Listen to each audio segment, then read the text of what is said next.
मैं वैद्य योगेंद्रनाथ पांडे, प्रोफेसर काय चिकित्सा विभाग, दयानंद आयुर्वेदिक मेडिकल कॉलेज सिवान। व्याख्यान चरक चिकित्सा हस्तांग से तीसरे अध्याय में ज्वर की चर्चा हो रही है। पूर्व के व्याख्यान में विस्मरण से ज्वर की गति पर प्रभाव के लिए चर्चा हुई थी। अब आगे 13 प्रश्नों के उत्तर दे चुके हैं आचार्य। 14वें प्रश्न का यह उत्तर है। जानते हैं कि प्रारंभ में 18 प्रश्न बताए गए थे, उसमें से अब 14वें प्रश्न का उत्तर प्रारंभ हो रहा है। ध्यान देंगे। 14वां प्रश्न था कि जब ज्वर जाने लगता है या उतरने लगता है तो उसके लक्षण क्या होते हैं, इस पर चर्चा कर रहे हैं आचार्य 324, 25, 326वें श्लोक में। ध्यान दीजिए इस पर। ज्वर प्रमुखे पुरुषः कुंजन बमति चेष्टति स्वसन विवरणः श्रीनांगो बीपते दीयते मुहुः प्रत्युष्ण सर्वांगः शीतांगः भवत्यपि विसंज्ञो ज्वरवेगात् अर्थः सक्रोध इव विक्षति सदोष शब्दं च सगृद्धं श्रवति वेगवत् लिंगानि एतानि जानीयात् ज्वरमोक्षे विचक्षणः। ज्वर जब शरीर को छोड़ने लगता है तब ज्वर से पीड़ित व्यक्ति के कंठ में कुंजन होता है। कुंजन का अर्थ यहाँ अस्पष्ट, बोली में अस्पष्टता आती है, और इस तरह से करते हुए रोगी भ्रमण करता है, अनेक प्रकार की चेष्टाओं को करता है। अनेक प्रकार की चेष्टाओं का अर्थ है कि अलग अलग मानसिकता वाले रोगी होते हैं। जिस मानसिकता के वो रोगी होते हैं उससे दूसरे तरह की एक्टिविटी भी उसमें आ जाती है, जिससे श्वास गति उसकी बढ़ जाती है, शरीर का वर्ण बदलने लगता है, अंगों से सहसा पसीना निकलने लगते हैं, शरीर में कंप होने लगता है, और ऐसी अवस्था में रोगी बार बार मूर्छा की अवस्था तक को भी प्राप्त करता है, प्रलाप भी करता है। किसी किसी रोगियों में सारा शरीर उष्ण हो जाता है, किसी किसी रोगियों में सारा शरीर शीत हो जाता है। या सहसा ज्वर की वृद्धि या ह्रास हो जाता है। एकाएक ज्वर बढ़ जाएगा या एकाएक ज्वर नीचे गिर जाएगा।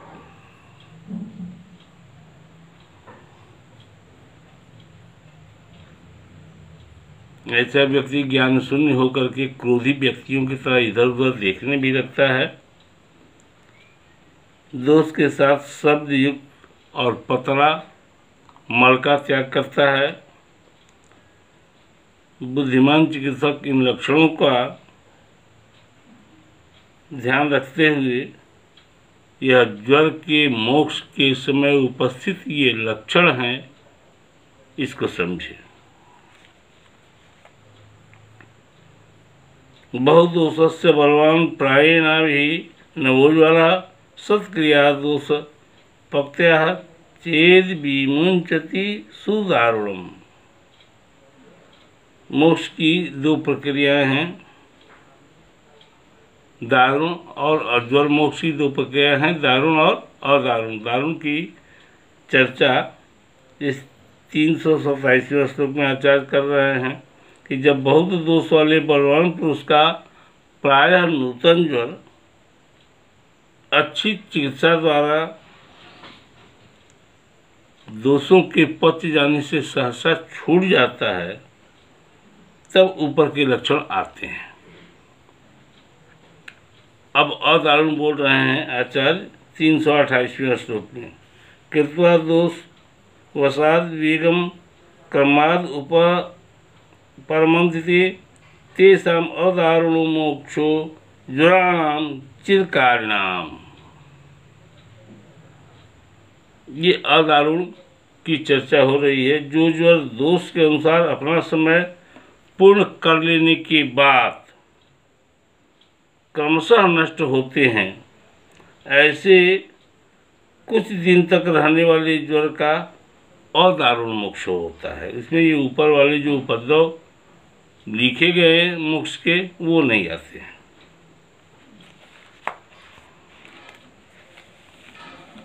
329वां श्लोक, इसमें आचार्य 15वें प्रश्न का उत्तर दे रहे हैं कि ज्वर जब प्रशांत शांत हो जाता है तो उसके लक्षण क्या होते हैं।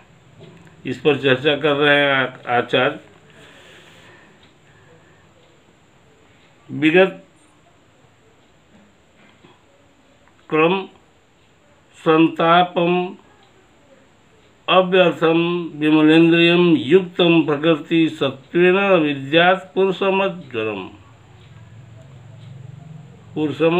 अज्वरम।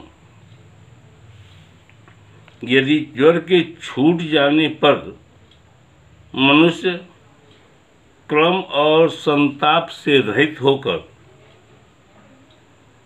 शरीर और मन में पीड़ा नहीं हो, जिसके इंद्रियां जिसकी स्वच्छ हो गई हों, और उस ज्वर मुक्त पुरुष का मन अपने स्वाभाविक रूप में हो जाता है, तो उसे ज्वर मुक्त समझना चाहिए। रोगी अपने कार्यों की तरफ प्रवृत्त होने लगता है।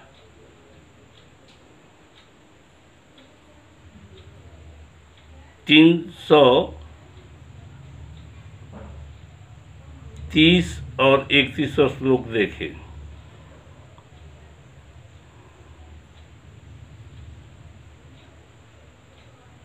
यह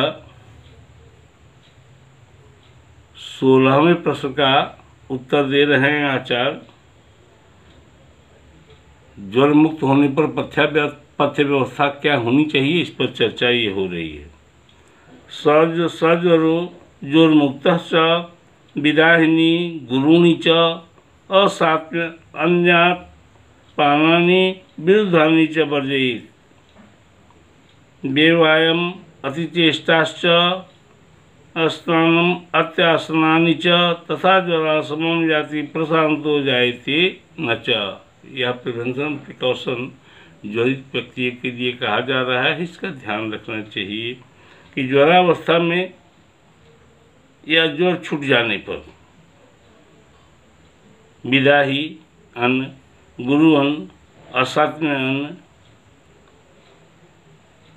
और विरुद्ध अन्न का पान त्याग कर देना चाहिए। मैथुन भी त्याग कर देना चाहिए। अत्यंत चेष्टाएं अर्थात घूमने फिरने की प्रवृत्ति वाले एक बार सोए सोए रोगी तो बड़ा थक गया रहता है, तो चाहता है कि अब हम ठीक हो गए हैं घूमें, इसलिए उस चेष्टा को भी आचार्य ने यहाँ बंद कर दिया। स्नान, अधिक भोजन का त्याग कर देना चाहिए। ऐसा करने से यदि ज्वर शांत रहता है तो वह शांत हो जाता है, और यदि छूट गया रहता है पुनः वह आता नहीं है। आगे और भी कहा है आचार्य 332वें श्लोक में कि व्यायामम च व्यवायम च स्नानम च अंग कर्मणानि च ज्वरमुक्तो न सेवेत यावन न बलवान भवेत। जब तक बलवान रोगी नहीं हो जाए तो इसका सेवन नहीं करना चाहिए। क्या अर्थ? व्यायाम, मैथुन, स्नान और अत्यधिक घूमना, इसको रोक देना चाहिए। 333 और 34 में देखिए, ये 17वें प्रश्न का उत्तर है, जिसमें पुनरावर्तक ज्वर की चर्चा हो रही है। ज्वर का पुनरावर्तन कैसे होता है, इस पर आचार्य बोल रहे हैं। असंजात बलो यस्तु ज्वर मुक्तो निसेवते वर में तत् नरस्य अस्य पुनरावर्तते ज्वरः दुर्हृतेषु च दोषेषु यस्य वा विनिवर्तते स्वल्पेन अपप्रचारेण तस्य व्यावर्तते पुनः। ज्वर के छूट जाने पर जब तक शरीर में पूर्ण रूप से बल नहीं आ जाता है रोगी को, तब तक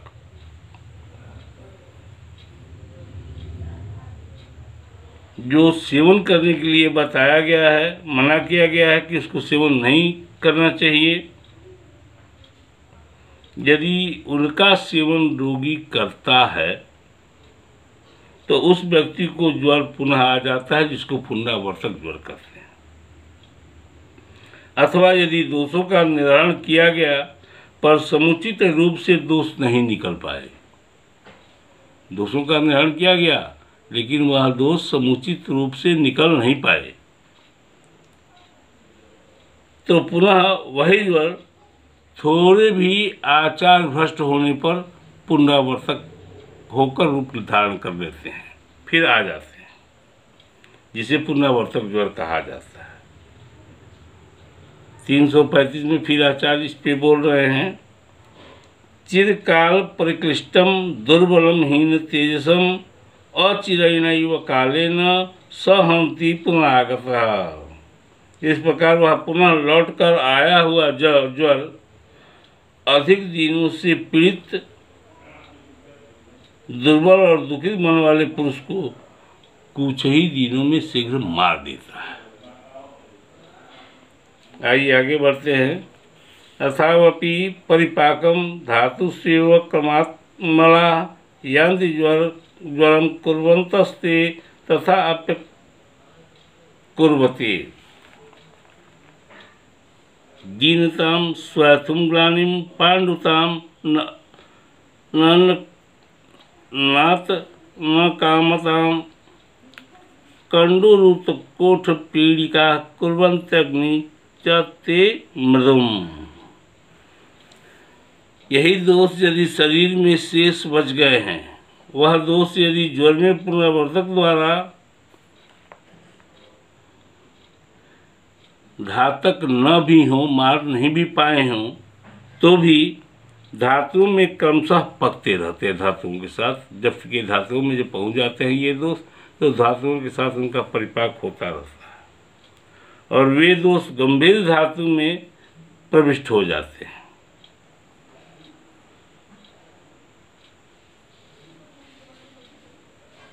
ज्वर को उत्पन्न यदि वह दोष नहीं भी करते हैं, फिर भी शरीर का अपकार अवश्य करते हैं।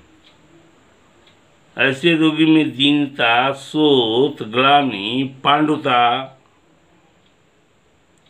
भोजन में अनिच्छा, खुजली, उदर कोठ, फुंसियाँ और मंदाग्नि को उत्पन्न कर देते हैं।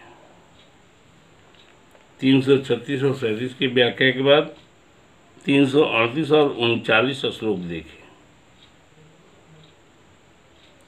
कहा कि हम ज्वर के पुनरावर्तन की बात नहीं कर रहे हैं, आचार्य कह रहे हैं कि अन्य रोगों में भी पुनरावर्तन होता है। इस पर आचार्य बोल रहे हैं, एवं अन्येपि च गदा व्यावर्तन्ते पुनर्गता अनिर्घातेन दोषाणाम अल्पैर अप्यहि हितैर्नृणाम् निर्वृत्ते अपि ज्वरे तस्मात् यथावस्थं यथाबलं यथा प्राणम हरेत दोषम प्रयोगैर्वा समम नयेत। इस प्रकार दूसरे भी रोग यदि शांत हो जाने के बाद अपथ्य सेवन से या उनके दोषपूर्ण से शरीर से बाहर न निकले हों जो दोष, तो थोड़े भी अपथ्य के सेवन से रोग पुनः उत्पन्न हो जाते हैं। अतः अन्य रोगों के समान ज्वर के भी पुनः लौट आने पर अवस्था, बल और प्राण का अभ्यंतर बल ही यहाँ लें, दोषों को पूर्ण रूप से निकाले या औषध प्रयोगों द्वारा दोषों को शांत करने की चेष्टा चिकित्सक को करनी चाहिए।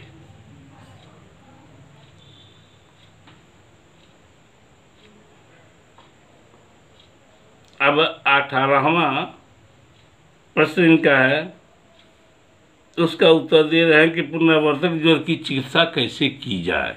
इस पर चर्चा आचार्य कर रहे हैं। यह 340वां श्लोक है। मृदु भी शोधनई शुद्धिर या प्रणवस्त्र हिता हिता च लघु यूषा जंगलम अपि अमीषा रसा। ज्वर के पुनरावर्तन की स्थिति में मृदु संशोधन द्वारा दोषों की शुद्धि, यापन बस्ती का प्रयोग, भोजन में हल्का जूस और जांगल पशु पक्षियों के मांस रस का सेवन लाभकर होता है। 341वां श्लोक, इसमें आचार्य पुनरावर्तक ज्वर में अभ्यंग आदि पर चर्चा कर रहे हैं। अभ्यंगोद बतसान धूपान्य अंजनानि च हितानि पुनरावर्ते ज्वरे चित्रघृतानि च। अभ्यंग, उपटन, स्नान, धूप, अंजन और तिक्त द्रव्यों से सिद्ध किया हुआ घृतपान हितकर होता है। और भी 342वां श्लोक देखें। गुरु भविष्यंद असात्म्यानां भोजनात् पुनरागते लंघनो स्वोपचारादि क्रम कार्यस्य पूर्ववत्। यदि पुनरावर्तक ज्वर गुरु अभिसंध्य और असात्म्य भोजन करने से फिर आ गया है तो लंघन और उस चिकित्सा क्रम सामान्य ज्वर के समान पूर्ववत करना चाहिए। 344वां श्लोक देखें। तस्याम तस्याम अवस्थायाम ज्वरितानां विचक्षणा ज्वर क्रियां क्रमापेक्षी कुर्यात् चिकित्सितम्। पुनरावर्तक ज्वर में सामान्य सिद्धांत की चर्चा हो रही है कि ज्वर चिकित्सा क्रम की अपेक्षा करने वाले चिकित्सक के लिए उचित है कि वह ज्वर से पीड़ित रोगियों को भिन्न भिन्न अवस्थाओं में बताई गई चिकित्सा विधियों का प्रयोग करते हुए पुनरावर्तक ज्वर की चिकित्सा भी करें। 345वां श्लोक।